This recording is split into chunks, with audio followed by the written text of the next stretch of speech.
കർത്താവിന്റെ നാമത്തിന് സ്തുതി. ദിവസവും ഈ ചാനൽ കേൾക്കുന്നതിലൂടെ നിങ്ങൾക്ക് ഒരു വർഷത്തിനുള്ളിൽ ബൈബിൾ വായിക്കാൻ കഴിയും. ദയവായി ഷെയർ, സബ്സ്ക്രൈബ് ഒപ്പം സപ്പോർട്ട് ചെയ്യുക. ഇന്നത്തെ ബൈബിൾ വാക്യങ്ങൾ: യെഹെസ്കേൽ 47 അധ്യായം 1 മുതലുള്ള വാക്യങ്ങൾ. യെഹെസ്കേൽ 47 അധ്യായം 1 മുതലുള്ള വാക്യങ്ങൾ. അവൻ എന്നെ ആലയത്തിന്റെ പ്രവേശനത്തിങ്കൽ മടക്കിക്കൊണ്ടുവന്നപ്പോൾ ആലയത്തിന്റെ ഉമ്മരപ്പടിയുടെ കീഴെ നിന്നു വെള്ളം കിഴക്കോട്ട് പുറപ്പെടുന്നത് ഞാൻ കണ്ടു. ആലയത്തിന്റെ മുഖം കിഴക്കോട്ടല്ലോ. ആ വെള്ളം ആലയത്തിന്റെ വലതുഭാഗത്ത് കീഴെ നിന്നു യാഗപീഠത്തിനും തെക്കുവശമായി ഒഴുകി അവൻ വടക്കോട്ടുള്ള ഗോപുരത്തിൽ കൂടി എന്നെ പുറത്തു കൊണ്ടുചെന്നു പുറത്തെ വഴിയായി കിഴക്കോട്ട് ദർശനമുള്ള ഗോപുരത്തിൽ കൂടി പുറത്തെ ഗോപുരത്തിലേക്ക് ചുറ്റി കൊണ്ടുപോയി വെള്ളം വലതുഭാഗത്തുകൂടി ഒഴുകുന്നത് ഞാൻ കണ്ടു. ആ പുരുഷൻ കയ്യിൽ ചരടുമായി കിഴക്കോട്ട് നടന്നു 1000 മുഴം അളന്നു എന്നെ വെള്ളത്തിൽ കൂടി കടക്കുമാറാക്കി. വെള്ളം നരിയാണിയോളമായി. അവൻ പിന്നെയും 1000 മുഴം അളന്നു എന്നെ വെള്ളത്തിൽ കൂടി കടക്കുമാറാക്കി. വെള്ളം മുട്ടോളമായി. അവൻ പിന്നെയും 1000 മുഴം അളന്നു എന്നെ കടക്കുമാറാക്കി. വെള്ളം അരയോളമായി. അവൻ പിന്നെയും 1000 മുഴം അളന്നു. അത് എനിക്ക് കുടിപ്പാൻ വഹിയാത്ത ഒരു നദിയായി. വെള്ളം പൊങ്ങി നീന്തിയിട്ടല്ലാതെ കടപ്പാൻ വഹിയാത്ത ഒരു നദിയായി തീർന്നു. അവൻ എന്നോട്, മനുഷ്യപുത്ര, കണ്ടുവോ എന്ന് ചോദിച്ചു. പിന്നെ അവൻ എന്നെ നദീതീരത്ത് മടങ്ങിച്ചെല്ലുമാറാക്കി. ഞാൻ മടങ്ങിച്ചെന്നപ്പോൾ നദീതീരത്ത് ഇക്കരെയും അക്കരെയും അനവധി വൃക്ഷം നിൽക്കുന്നത് കണ്ടു. അപ്പോൾ അവൻ എന്നോട് അരുളിച്ചെയ്തത്, ഈ വെള്ളം കിഴക്കേ ഗലീലയിലേക്ക് പുറപ്പെട്ടു അരാബിയിലേക്ക് ഒഴുകി കടലിൽ വീഴുന്നു. ഒഴുകിച്ചെന്ന് വെള്ളം കടലിൽ വീണിട്ടു അതിലെ വെള്ളം പഥ്യമായിത്തീരും. എന്നാൽ ഈ നദി ചെന്നു ചേരുന്നിടത്തൊക്കെയും ചലിക്കുന്ന സകല പ്രാണികളും ജീവിച്ചിരിക്കും. ഈ വെള്ളം അവിടെ വന്നതുകൊണ്ട് ഏറ്റവും വളരെ മത്സ്യമുണ്ടാകും. ഈ നദി ചെന്നു ചേരുന്നിടത്തൊക്കെയും അത് പഥ്യമായി തീർന്നിട്ട് സകലവും ജീവിക്കും. അതിന്റെ കരയിൽ എൻഗതി മുതൽ എഗ്ലിയും വരെ മീൻ പിടിക്കാതെ നിന്ന് വല വീശും. അതിലെ മത്സ്യം മഹാസമുദ്രത്തിലെ മത്സ്യം പോലെ വിവിധ ജാതിയായി അസംഖ്യമായിരിക്കും.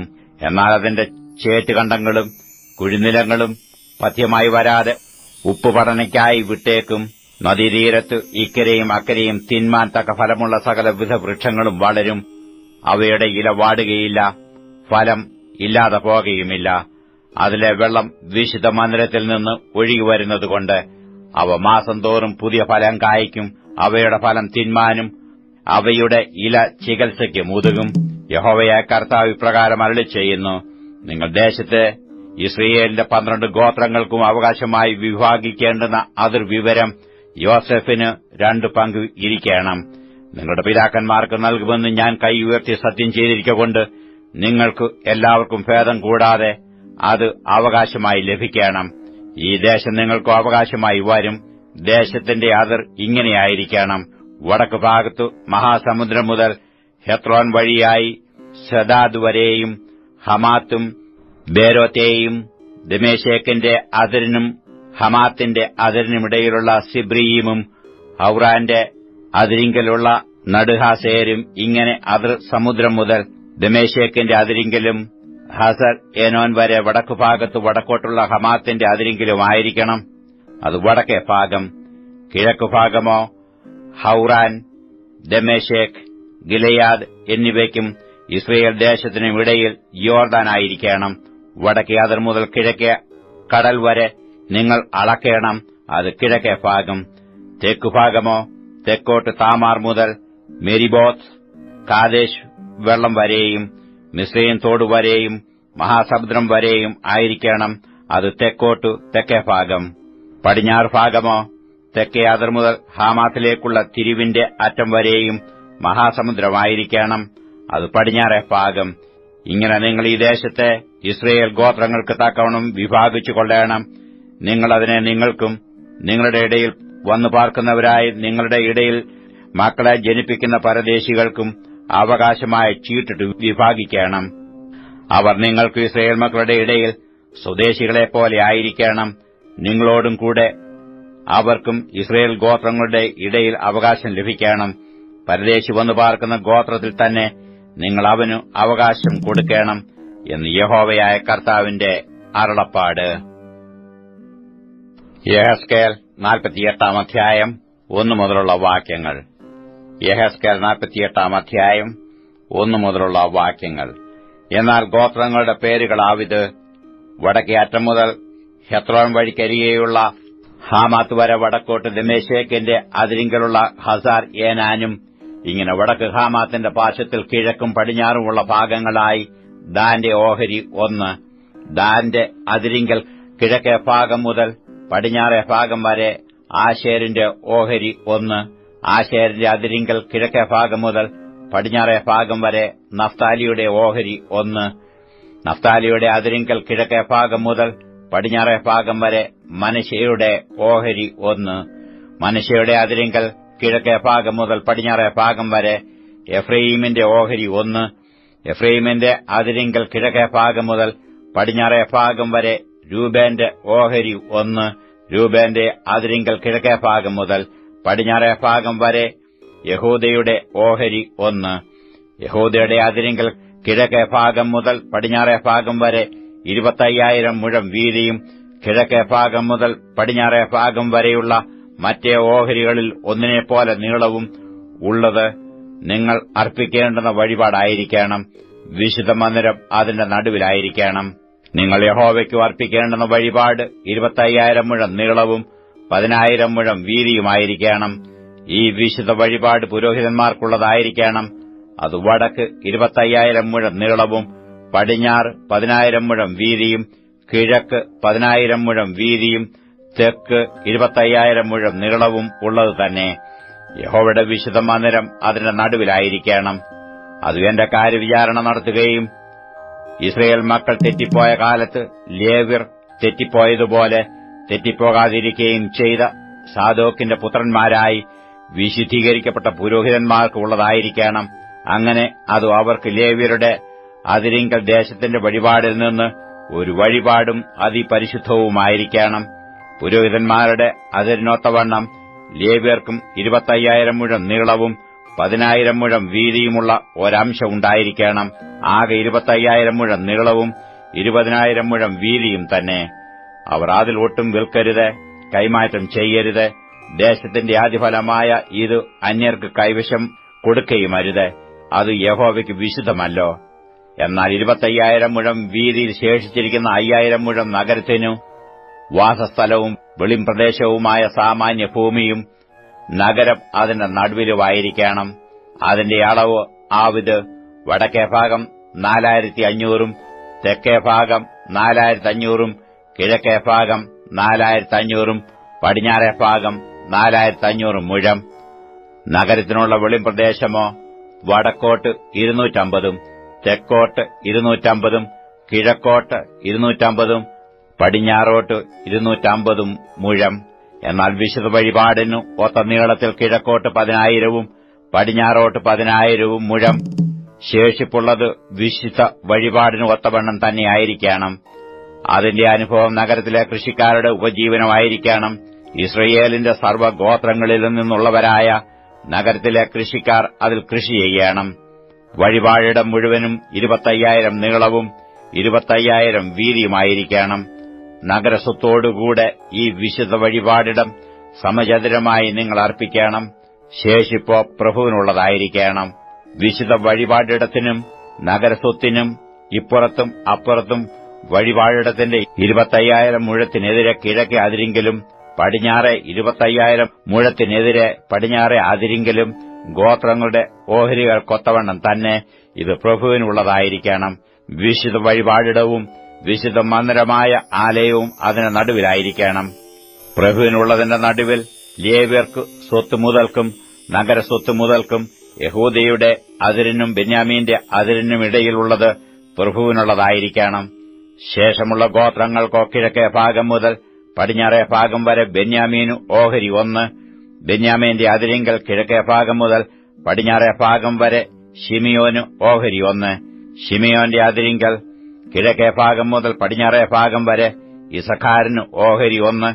ഇസഖാരിന്റെ അതിരിങ്കൽ കിഴക്കേ ഭാഗം മുതൽ പടിഞ്ഞാറേ ഭാഗം വരെ സെബുലൂന് ഓഹരി 1. സെബുലൂന്റെ അതിരിങ്കൽ കിഴക്കേ ഭാഗം മുതൽ പടിഞ്ഞാറേ ഭാഗം വരെ ഗാദിന് ഓഹരി 1. ഗാദിന്റെ അതിരിങ്കൽ തെക്കോട്ടു തെക്കേ ഭാഗത്ത് അതിർ താമാർ മുതൽ മെരീബത്ത് കാദേശ് വെള്ളം വരെയും മിസ്രയീം തോട് വരെയും മഹാസമുദ്രം വരെയും ആയിരിക്കണം. നിങ്ങൾ ചീട്ടിട്ട് ഇസ്രായേൽ ഗോത്രങ്ങൾക്ക് അവകാശമായി വിഭാഗിക്കേണ്ടുന്ന ദേശം ഇതുതന്നെ, അവരുടെ ഓഹരികൾ ഇവ തന്നെ എന്ന് യഹോവയായ കർത്താവിന്റെ അരുളപ്പാട്. നഗരത്തിന്റെ പരിമാണമാവിത്. വടക്കുഭാഗത്തെ അളവ് 4500 മുഴം. നഗരത്തിന്റെ ഗോപുരങ്ങൾ ഇസ്രായേൽ ഗോത്രങ്ങളുടെ പേരുകൾക്ക് ഒത്തവണ്ണമായിരിക്കണം. വടക്കോട്ട് 3 ഗോപുരം. രൂബേന്റെ ഗോപുരം 1, യഹൂദയുടെ ഗോപുരം 1, ലേവിയുടെ ഗോപുരം 1. കിഴക്ക് ഭാഗത്ത് 4500 മുഴം. ഗോപുരം 3. യോസഫിന്റെ ഗോപുരം 1, ബെന്യാമീന്റെ ഗോപുരം 1, ദാന്റെ ഗോപുരം 1. തെക്കുഭാഗത്ത് അളവ് 4500 മുഴം. ഗോപുരം 3. ശിമെയോന്റെ ഗോപുരം 1, ഇസഖാരിന്റെ ഗോപുരം 1, സെബുലൂന്റെ ഗോപുരം 1. പടിഞ്ഞാറേ ഭാഗത്ത് 4500 മുഴം. ഗോപുരം 3. ഗാദിന്റെ ഗോപുരം 1, ആശേരിന്റെ ഗോപുരം 1, നഫ്താലിയുടെ ഗോപുരം 1. അതിന്റെ ചുറ്റളവ് 18000 മുഴം. അന്നു മുതൽ നഗരത്തിന് യഹോവ ശമ്മ, യഹോവ അവിടെ എന്നു പേരാകും. പത്രോസ് എഴുതിയ 1-ാം ലേഖനം 4-ാം അധ്യായം 1 മുതലുള്ള വാക്യങ്ങൾ. 1 പത്രോസ് 4-ാം അധ്യായം 1 മുതലുള്ള വാക്യങ്ങൾ. ക്രിസ്തു ജഡത്തിൽ കഷ്ടമനുഭവിച്ചതുകൊണ്ട് നിങ്ങളും ആ ഭാവം തന്നെ ആയുധമായി ധരിപ്പീൻ. ജഡത്തിൽ കഷ്ടമനുഭവിച്ചവൻ ജഡത്തിൽ ശേഷിച്ചിരിക്കും കാലം ഇനി മനുഷ്യരുടെ മോഹങ്ങൾക്കല്ല, ദൈവത്തിന്റെ ഇഷ്ടത്തിനത്ര ജീവിക്കേണ്ടതിന് പാപം വിട്ടൊഴിഞ്ഞിരിക്കുന്നു.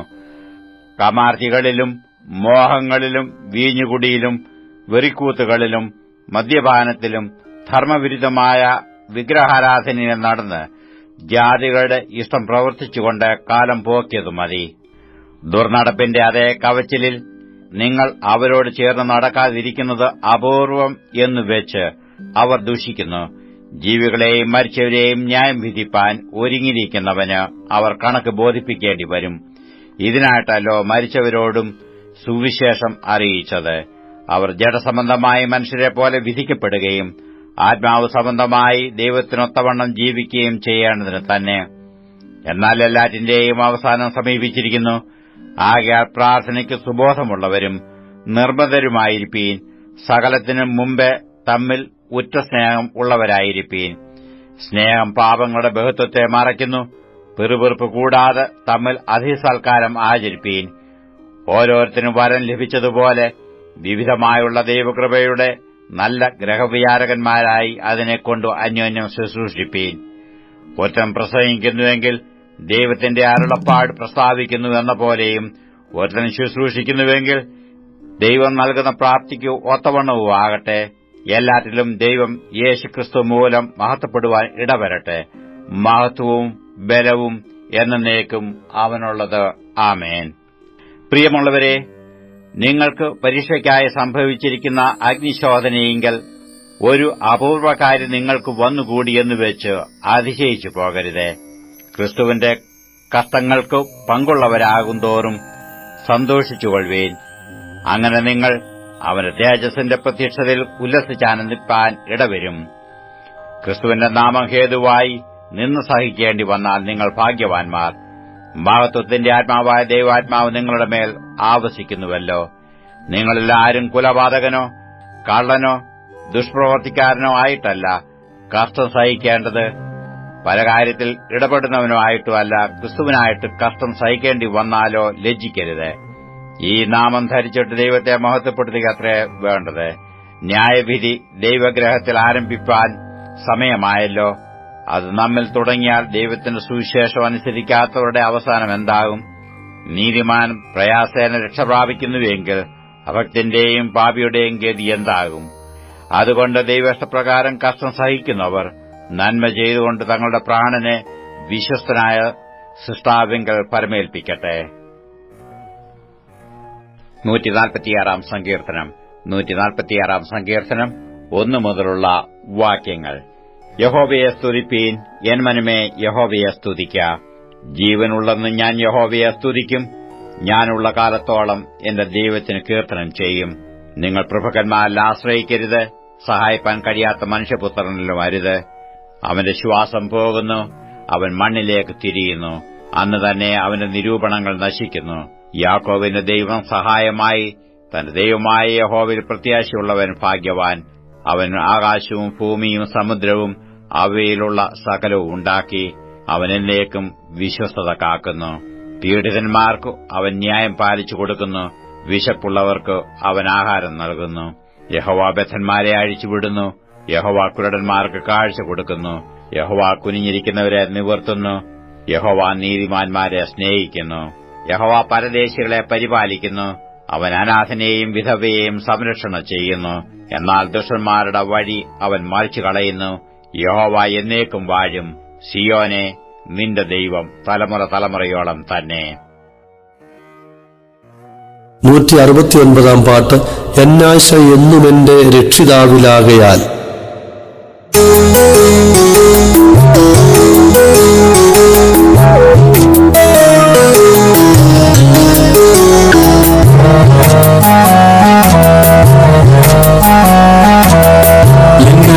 എന്നുമെന്റെ രക്ഷിതാവിലാകയാൽ എന്നാശ പോലെ വന്നും എന്നെ ചേർത്തുകൊള്ളുമേ. എന്നാശ എന്നുമെന്റെ രക്ഷിതാവിലാകയാൽ എന്നാശ വന്നും എന്നെ ചേർത്തുകൊള്ളുമേ. എന്റെ വല്ലഭൻ എന്നോട് നല്ലവൻ, എന്റെ വല്ലഭൻ എന്നോട് നല്ലവൻ. എന്നാശ എന്നും രക്ഷിതാവിലാകയാൽ എന്നാശ പോലെ വന്നും എന്നെ ചേർത്തുകൊള്ളുമേ. എന്നാശ എന്നും എന്റെ രക്ഷിതാവിലാകയാൽ എന്നാശ പോലെ വന്നും എന്നെ ചേർത്തുകൊള്ളുമേ.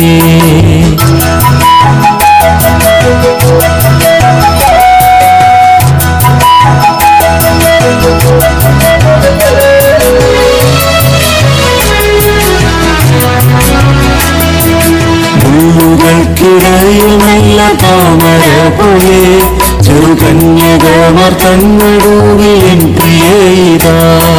മുള്ളുകൾക്കുള്ള താമര പോലെ ചെറുകന്യകമാർ തന്നടൂവിതാ. സന്തോഷത്തോടെ വാസം ചെയ്യുന്നു, സന്തോഷത്തോടെ വാസം ചെയ്യുന്നു. എന്നാശ എന്നും എന്റെ രക്ഷിതാവിലാകയാൽ എന്നാശ പോലെ വന്നും ചേർത്തുകൊള്ളുമേ. എന്നാശ എന്നും എന്റെ രക്ഷിതാവിലാകയാൽ എന്നാശ പോലെ വന്നും എന്നെ ചേർത്തുകൊള്ളുമേ.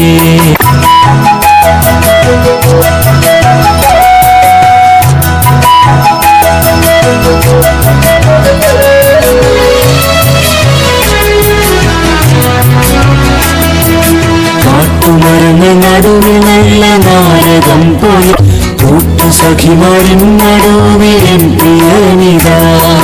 കാട്ടുമരങ്ങൾ നടുവിൽ നല്ല നാരകം പോലെ കൂട്ടുസഖിമാരിൻ നടുവിൽ എൻ പ്രിയനിതാ. സൂര്യതുല്യനായി ശോഭിച്ചു, സൂര്യതുല്യനായി ശോഭിച്ചിടുന്നു. എന്നാശ എന്നും എന്റെ രക്ഷിതാവിലാകയാൽ എന്നാശ പോലെ വന്നും എന്നെ ചേർത്തുകൊള്ളുമേ.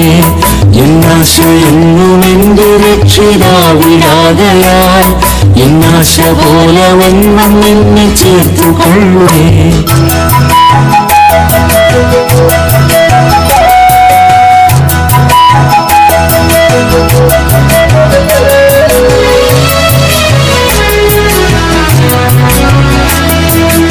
എന്റെ മുന്തിൽ തടങ്ങളിൽ വിലസിടും മൈലാഞ്ചി പൂങ്കുലയ്ക്കു തുല്യൻ എന്റെ വല്ലഭൻ. എന്റെ മുന്തിൽ തടങ്ങളിൽ വിലസിടും മൈലാഞ്ചി പൂങ്കുലയ്ക്കു തുല്യൻ എന്റെ വല്ലഭൻ. സൗരഭ്യവാസന തുകയിടുന്നിതാ, സൗരഭ്യവാസന തുകയിടുന്നിതാ. എന്നാശ എന്നും രക്ഷിതാവിലാകയാൽ എപ്പോലെ വന്നും എന്നെ ചേർത്തുകൊള്ളുമേ. എന്നാശ എന്നും എന്റെ രക്ഷിതാവിലാകയാൽ എന്നാശ പോലെ വന്നും എന്നെ ചേർത്തുകൊള്ളുമേ.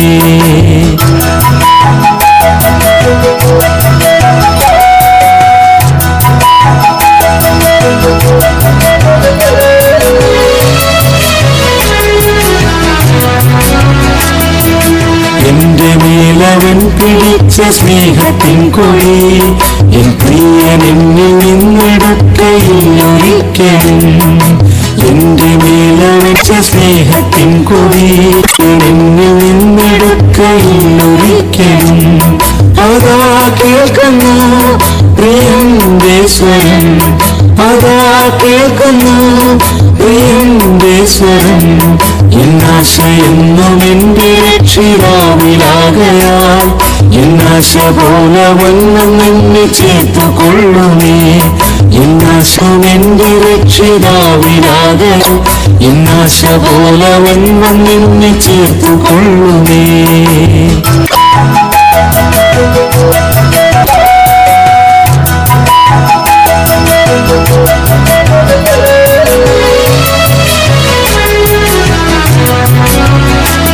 ചെറുമാനിനും കലയ്ക്കുമൊത്ത പോലെ പ്രിയൻ കുന്നുമലകൾ ചാടിയോർത്തു വരുന്നിതാ ചെറുമാലയ്ക്കുമൊത്ത പോലെ പ്രിയൻ ചെറുകുന്നുമലകൾ ചാടിയോടി കുതിച്ചു വരുന്നിതാ നോക്കിയിടുന്നിതാ കിളിവാതിൽ വഴി നോക്കിയിടുന്നിതാ കിളിവാതിൽ വഴി എന്നാശയെന്നും എന്റെ രക്ഷിതാവിലാകയാൽ എന്നാശ പോലെ വന്നും എന്നെ ചേർത്തുകൊള്ളുമേ എന്നാശയെന്നും എന്റെ രക്ഷിതാവിലാകയാൽ എന്നാശ പോലെ വന്നും എന്നെ ചേർത്തുകൊള്ളുമേ